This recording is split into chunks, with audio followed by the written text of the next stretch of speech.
জানেন কি কিভাবে জন্ম হয়েছিল রাধারানীর? একসময় সূর্যদেব পৃথিবীর সৌন্দর্যে মুগ্ধ হয়ে মন্দার পর্বতের গুহায় তপস্যায় লীন হন। সূর্যের অনুপস্থিতিতে পৃথিবী অন্ধকারে ঢেকে যায়। দেবতারা শ্রীহরির শরণ নেন। শ্রীহরি সূর্যদেবের সামনে উপস্থিত হয়ে তাকে বর দিতে চান। সূর্যদেব প্রার্থনা করেন এমন এক কন্যার জন্য যিনি শ্রীহরিকে চিরকাল বশীভূত রাখবেন। শ্রীহরি আশীর্বাদ দেন তিনি কৃষ্ণ রূপে নন্দালয়ে জন্ম নেবেন, আর সূর্যদেব বৃষভানু রাজা হয়ে জন্ম নেবেন। তার কন্যা হবেন রাধা।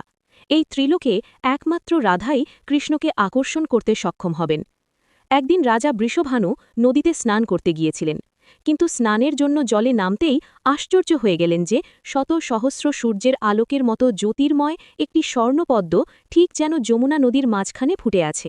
এরপর রাজা বৃষভানু লক্ষ্য করলেন যে সেই স্বর্ণপদ্মের মধ্যে একটি শিশুকন্যাও রয়েছে। তিনি অবাক হয়ে গেলেন। ঠিক তখনই ভগবান ব্রহ্মা এসে রাজাকে জানালেন যে রাজা বৃষভানু ও তার পত্নী কীর্তিদা পূর্বজন্মের ভগবান শ্রীকৃষ্ণের পত্নীকে কন্যারূপে লাভ করার জন্য কঠোর তপস্যা করেছিলেন। তাই সেই ফলস্বরূপ এই জন্মে রাজা স্বয়ং ভগবান শ্রীকৃষ্ণের পত্নীকে কন্যারূপে পেয়েছেন।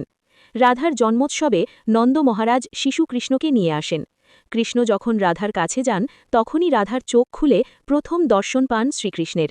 সেই শুভ দিনই রাধাষ্টমী নামে পরিচিত, যা আজও ভক্তরা আনন্দ ও ভক্তি ভরে পালন করেন।